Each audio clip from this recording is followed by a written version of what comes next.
It's a good day, no more heat. God, thank you for the warm sun, we say, in the spring. And then God, thank you for the rain and the cold weather that comes in fall. We're never satisfied. And he just takes with us, But good thing that he's love. Good thing that he loves us. Good thing that he keeps us the way we are. And we are good, aren't we? Rarely you will find a person that will say, I am a bad Christian. Occasionally you will, but usually people who come to church, they are good Christians. And now as good Christians, I want you to listen to me carefully. I have some announcements to make. First thing, next week we are going to have a yard sale. This is going to be the last yard sale for this year, and I kind of hope it's not going to happen next year either, because they always clutter my youth basement over there with a whole bunch of stuff. But anyways, if you have anything else that you would like to donate for a yard sale, this is the last week for you to bring that, or give us a call. We can stop by and pick it up. Also, another happy announcement. You remember Maureen? She used to sing with us.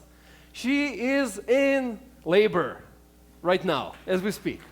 So keep her in your prayers. At the end, I'm going to pray for her. She's going to have a nice baby boy called Eli, and they're all happy and excited and freaking out. So God is blessing them, and God blessed our church with Maureen's and Kevin's presence here. So we'll thank him for that. And one more thing that I need to announce is I don't see too many teenagers here. They're all in the youth service. If you have a teenager who would like to participate in something big, next week in Life Source Fellowship Church, former Denver South, there will be organized the youth rally. And it's for high school teenagers. So if you know anyone who might be interested in going, let us know. We will get together over here in the morning and then drive up there. Unless you're somewhere closer by, we can pick you up on the way, or we can meet over there. But we will spend Sabbath, youth actually will spend Sabbath over there in the other church. So I hope that you know someone who can also recommend. It's going to be good. Those rallies are always good. Now, as good Christians, you listen to me, and I appreciate that. Oh, yes. Oh, thank you. One more announcement. Alana, so she's shy. I'm not going to ask her to get up. But she was pretty brave to step up over here and help us with the thank offering. She's doing a fundraiser for her school. And she has a nice catalog over there. And if you would like to help her with her fundraiser, support her. It's kind of, those cool stuff, cookies and cookies and cookies. I love those fundraisers. They're my favorites. Lynn is going to be in the back of the lobby with Alana and her mom after the service.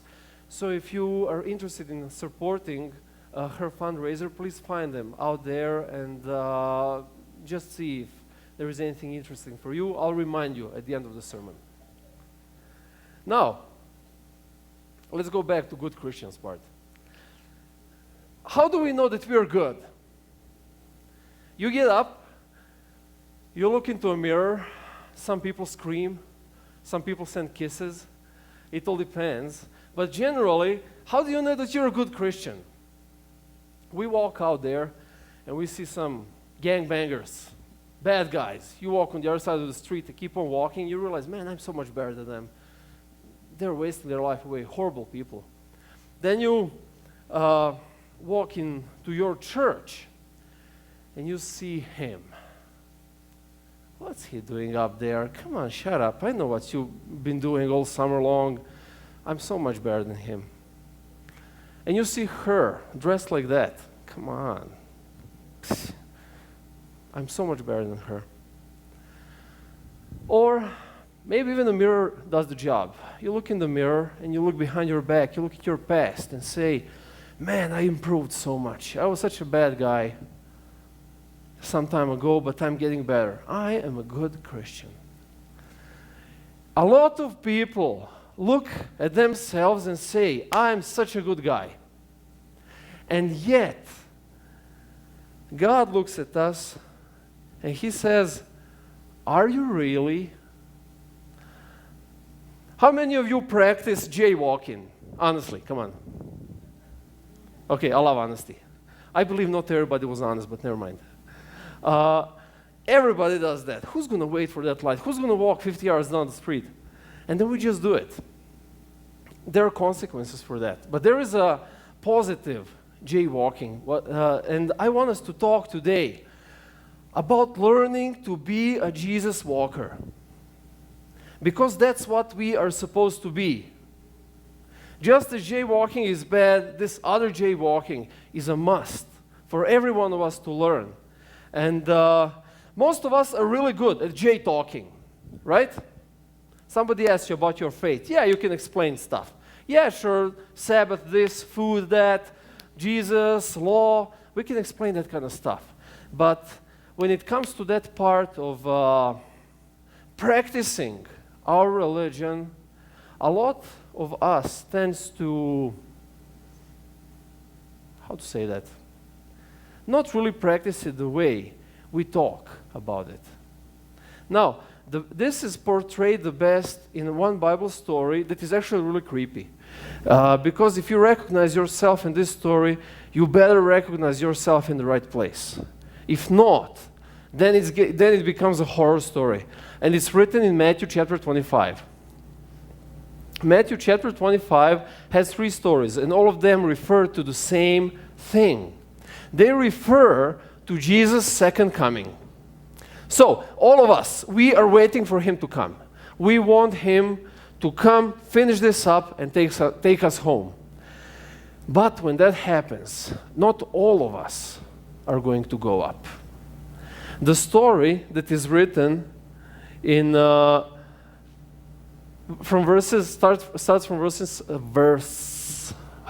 my English. I need to work. By the way, I got my green card, just so you know. So praise the Lord. Now I have to work on my English more. Yeah. I remember that when my English slipped. But anyways, let's read this story. The story about the sheep and the goats. A lot of us like to look at ourselves as the sheep. But let's look at the story and let's just see if we really reflect the sheep part. So when he finally arrives, blazing in beauty and all his angels with him, the Son of Man will take his place on his glorious throne. So this is the moment. This is the end. This is the finish. What you've done, that's it. And then all the nations will be arranged before him, and he will sort the people out, much as a shepherd sorts out sheep and goats, putting sheep to his right and goats to his left.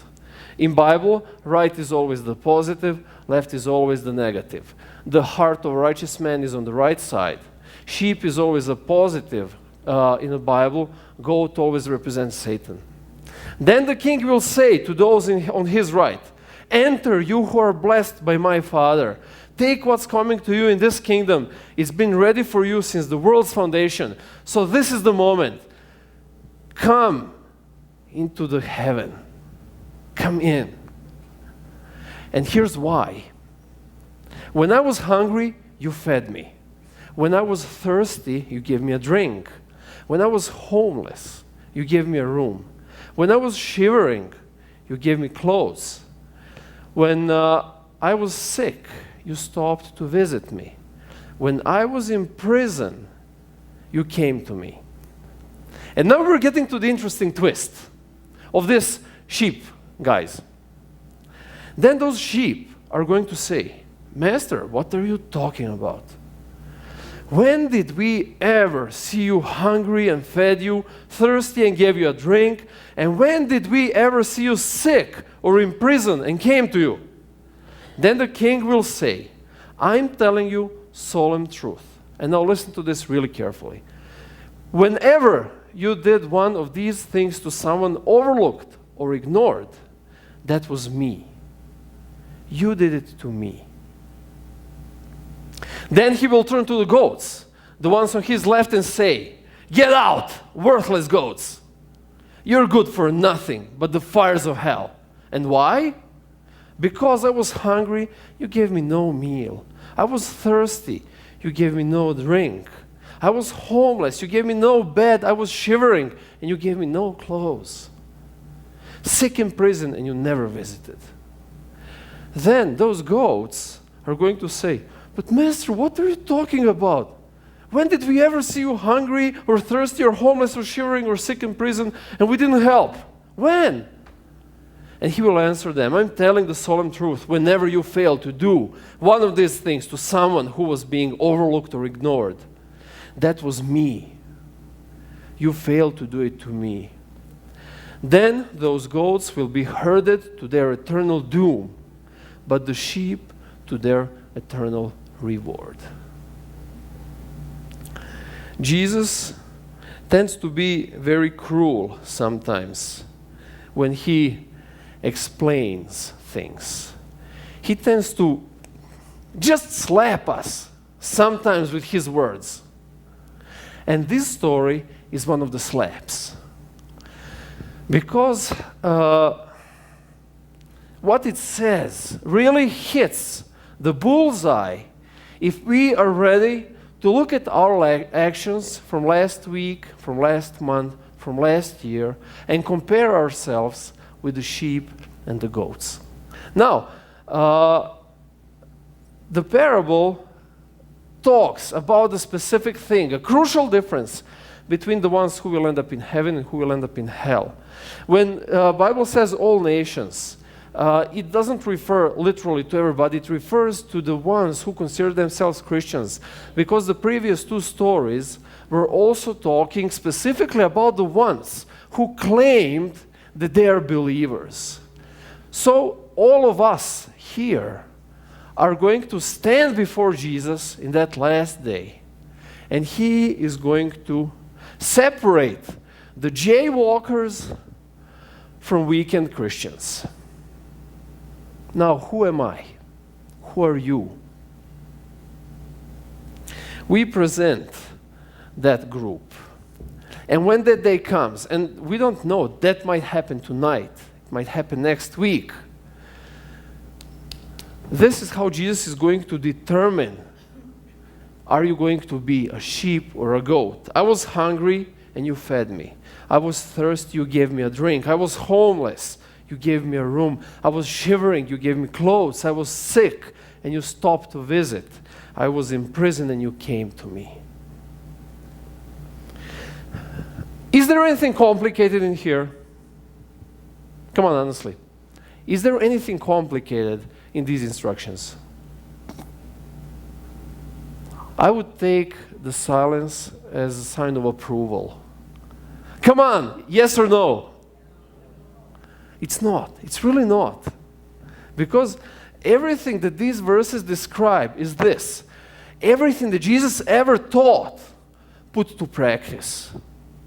So all of our J talk right now practiced when we walk outside, not our door, but our bed. The moment we the moment we open our eyes, that's the moment when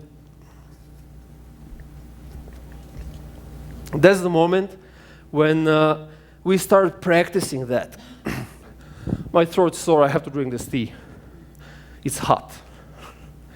Now, what did Jesus say? Treat others the way you want to be treated, right? I leave you alone, so you leave me alone. That doesn't count. That's not what he was referring to. Are we clear on that? Guys, come on. I have an impression that nobody's listening to me. Jesus says, put others first, right? Always play second fiddle.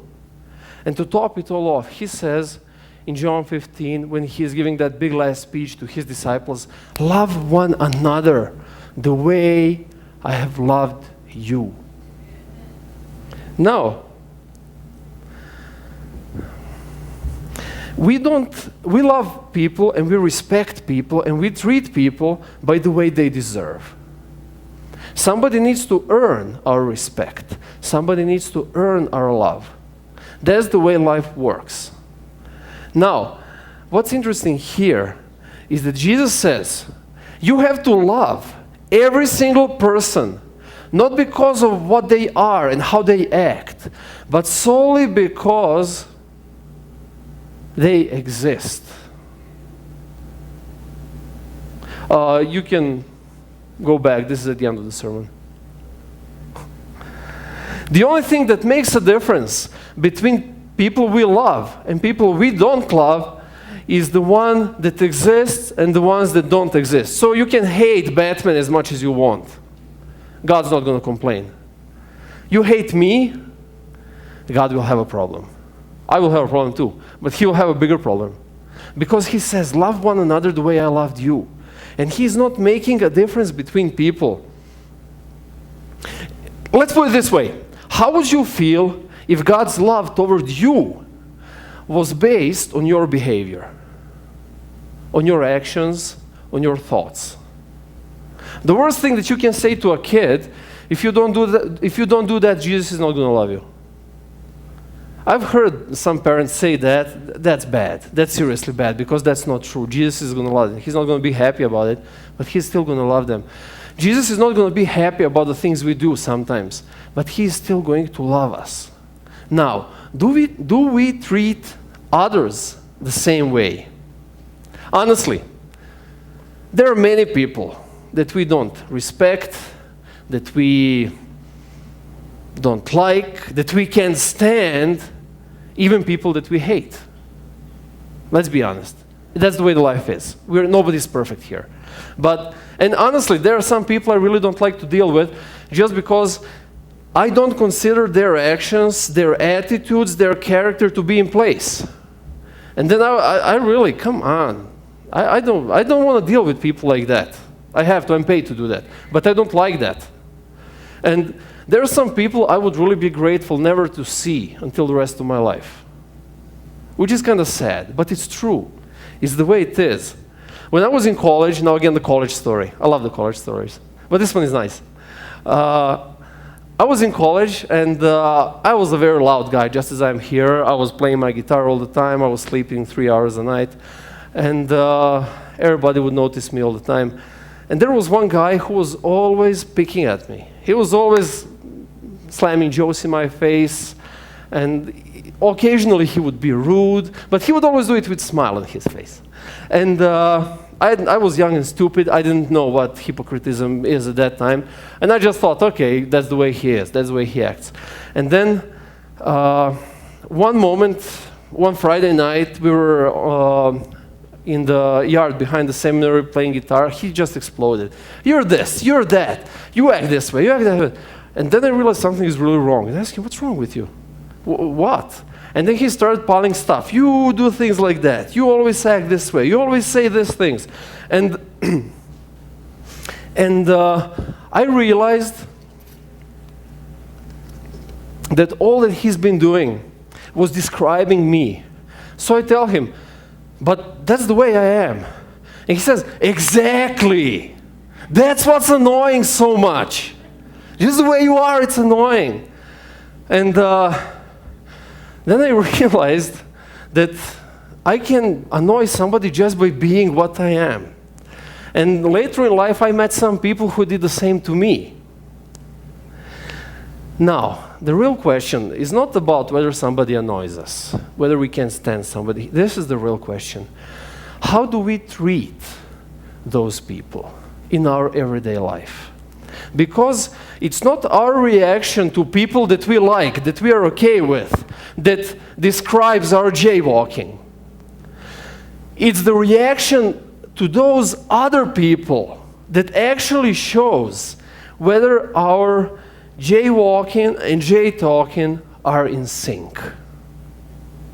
Now, there are two types of instincts that we can show, and they're described in this story. Now, here's the question. Why am I saying instinct? There is a sheep instinct and there is a goat instinct. What is an instinct? Instinct, let's read the definition of instinct. An inborn pattern or activity or tendency to action common to a given biological species. A natural or innate impulse, inclination, and tendency. a natural aptitude or gift, an instinct for making money, for example, natural intuitive power. Now, instinct is something that just happens. It's something that we just are, like this cup of hot tea.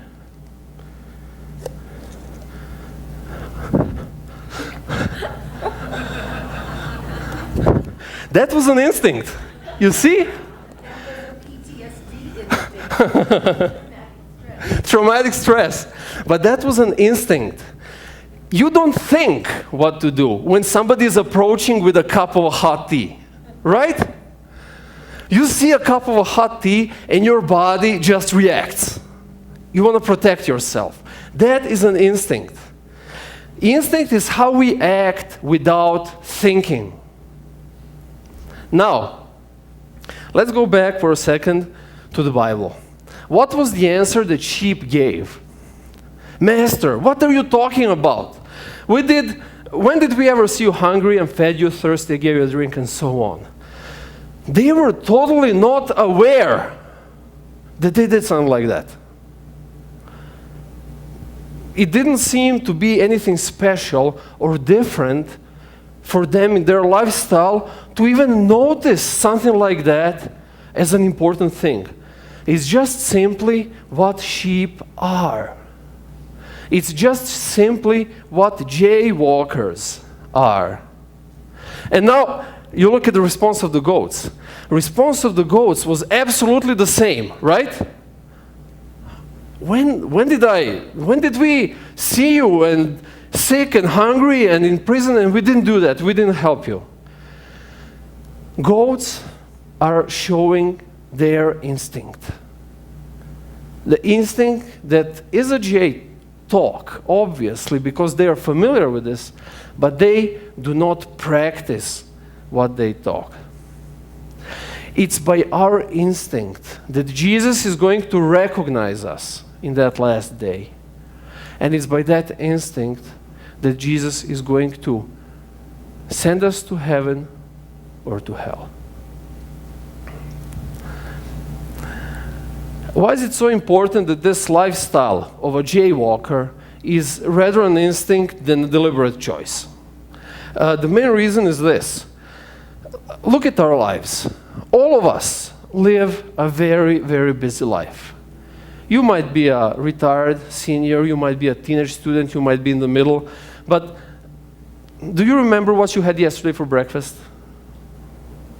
I don't even remember if I had breakfast. But I don't remember what I had today for breakfast. But the thing is that our lives are so busy. And we are trying to focus on the important stuff in our lives, and we just roll on. You know, day after day, we just keep on pushing, have our goals, have our plans, and we're trying to work on that. You just don't have the time to think about all of that stuff. That's why God decided to put this into our core being. He decided to make jaywalking our instinctive action. And that's not all. The worst thing that some people do is they're looking around, okay, I gotta do my good deed for today. So you walk the lady across the street, even though she wanted to stay on the other side, but you did your good deed. You know? You did your part. Nice, I did it. And then, even worse, okay, this week I helped him, I helped her, I helped them. The last week was really busy, I helped them. Okay, I'll let this homeless handle, somebody else can handle this homeless guy. You don't count your heartbeats, don't you? You don't count the breaths you take. It just happens. This is the same. Actions of a jaywalker just happen. When you see somebody's need, you don't think about it. You go there and help. Because that is part of Jesus in you. That is your compassion that He built up in you. That is your love that He shared with you. If you see this lacking, then there are some actions that need to be taken. Keeping score is not jaywalking. Jaywalking is just go out and do it. Now, a lot of people can't make it. Honestly, I don't make it every single time. It just doesn't happen. Nobody's on top of his game constantly. But the worst thing that we can do is look for excuses. Okay, yeah, I couldn't do it, but this is why. And I couldn't do it because of this or because of that. These are top 5 excuses that at least I collected through my past experience talking to people. First one, usually the worst and hardest one to deal with, hey, this is the way I am. It's just what I am. Deal with it. And people identify themselves with certain character marks, and that's fine. I am tall, I am blonde, I am smart, I am this, I am that. People identify themselves.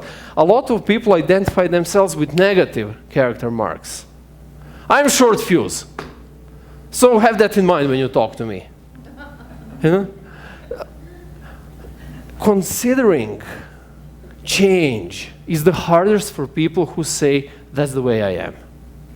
Because they simply embraced that and they don't want to let go. Second thing that people say is, it's stronger than me. It just takes me away. I can't deal with it. It's too strong. There's a lot of people who don't want to put an effort. They're just waiting it to happen and praying to God and asking God, please help me do this, but they don't want to put an effort. They don't want to try. They don't want to even think about the idea of actually stepping up and doing something for a change. We tend to be like that occasionally. Then, another thing, peer pressure. My surroundings is just the way I am. I grew up in a family like that. It's my genetics. It runs in the family. You know that when a lady comes to the doctor and the doctor tells her, you know what, miss, you are morbidly obese and you really need to do something about it. And she tells him, but doctor, there is nothing I can do about that. It just runs in my family. And then doctor tells her, miss, nobody runs in your family. That is the problem. But that's how it really works. You know, we blame others, either our parents or our kids or our coworkers or whoever, instead of stepping up and doing the right thing that we know that is right. It's God's fault. He made me this way, you know? And then the last one, I love this one, devil made me do it. Have you ever heard kids say that? Once, again, a college story, we had a prayer meeting, and the dean of men had a small kid. He was probably like 4 or 5 years old at that time. That kid was, let me pick a word that would be eloquent enough yet not to offend anyone. He was horrible. Let's put it that way. He was serious. He would do all kinds of stuff. Like we had in the cafeteria was in the basement, and it had those small windows on the top, and then we would have lunch, and he would go and he would urinate on the windows just to make fun of us. So he was horrible. Anyways, we have a prayer meeting, and we were talking about God, how God can help us live better lives. And now everybody's praying, and he was 4 or 5. He prays, "Dear Jesus, please get this devil out of me, or my dad is gonna kill me." That was his prayer, his prayer. And of course, everybody started laughing, and he's like, "Huh? Why are you laughing? This is serious stuff." But excuses. We make many excuses in order not to do what is right. When God steps down, there will be no excuses. We will either have sheep instincts or we will burn in hell. Let's finish this up. How to acquire a sheep instinct? My favorite. Who watched Avengers? Only few. Okay. Who watched Avengers on Thursday night, midnight, on the first premiere? Woohoo! Only me. Yeah. I love action heroes. I grew up with that, and it kind of never left me. And yeah, they don't fit too well over glasses. But Oscar and Philip and Victor and me, we went to watch that. And of course, I was Captain America because a week before, I got approved for a green card. So it was very, very lovely symbolics for me. And we walk in there. So the movie starts at midnight. We are over there at like 9:15, something like that. It's already crowded, hard to find a seat. But the interesting thing, all we had was these masks, and that was kind of enough for us. There were people, like there was one Hulk guy, and he was kind of scary. He was really a big guy. He painted himself in green. And he walked, okay, he had clothes on. He had like shorts and t-shirt. He didn't really do a complete Hulk thing. But he walks in and he's like, wow, this is real. Probably Thor was the coolest one. One guy, he was really tall, long blonde hair, grew a beard. He got in with complete Thor suit. Like, wow, awesome. And the movie was awesome, of course. But it made me realize one thing. People over there, before the movie, we were sitting for like 2.5 hours waiting for the movie to start. All that time, people around were talking about their action heroes. They knew the lines, they knew the Marvel history, they knew this, that, they knew what's going to be before the movie, what is the next sequel going to talk about. Everybody knew everything about that, about them. And they did everything they could to learn about their action heroes, and then they did everything they could to look like their action heroes. What crossed my mind is, how much do we try to look like our superhero? There is only one superhero for us. He died on the cross. He was risen from the grave, and now he is alive. He is the only real, alive superhero. I look at those guys over there, and they put so much effort and so much time to look like their heroes. Do we do the same? How much time do you spend with your superhero every day? 3-minute prayer, 15-minute devotional, maybe another prayer before bed, and that's it for some people. Can you really look like somebody who you spend 10-15 minutes a day the most? If you're taking a bus to work, you spend more time with the driver than with God, if that is the lifestyle of yours. That is the lifestyle of a weekend Christian. If you want to be a jaywalker, then Jesus has to be your superhero, and you have to think about it all the time.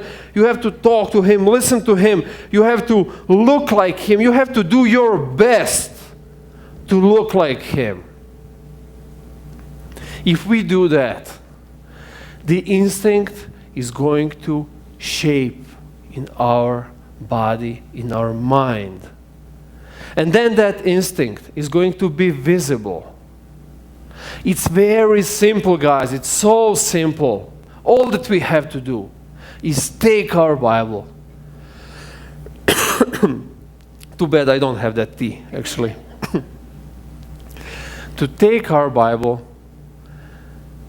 to go on our knees and talk to him and be with him again and again and again. And then when he shows up, you know what's going to happen? 1 Corinthians chapter 3. Let's read these verses.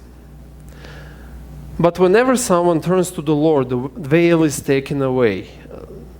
If you read verses before, veil talks about people prejudice towards reading the Bible, talking to God, and so on.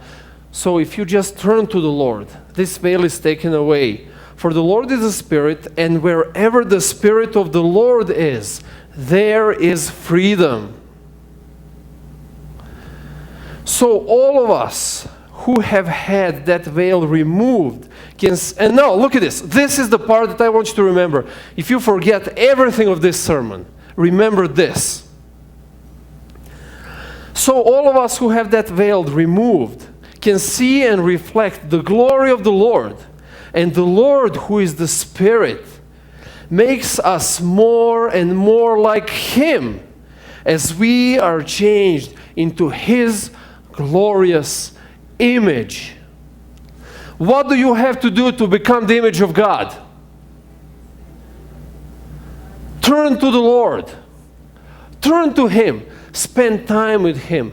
More time you spend with Him, more you're going to look like Him. It's so simple to be saved. It's free. It's easy. We just need to make a choice every single day. So I urge you, when you walk out there, do your jaywalking. Do it as much as you can, as best as you can, and ask Jesus to give you His superpower strength to do it the right way. You won't even be aware when you change. It will just happen. But He will. And He will bless you. And you will love your life. May God bless you. May God lead you. May God help you to do that. Amen. Let's sing one more song at the end.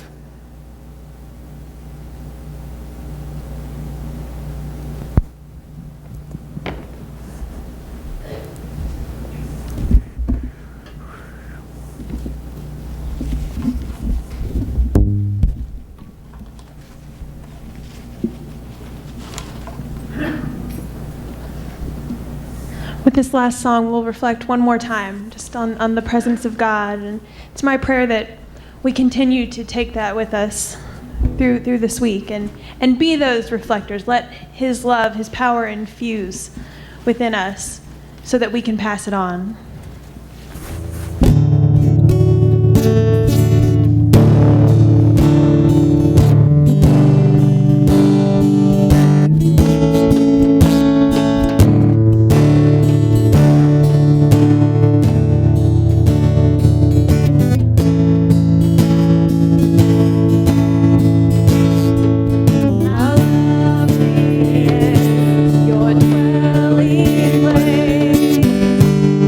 Lord Almighty.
us today.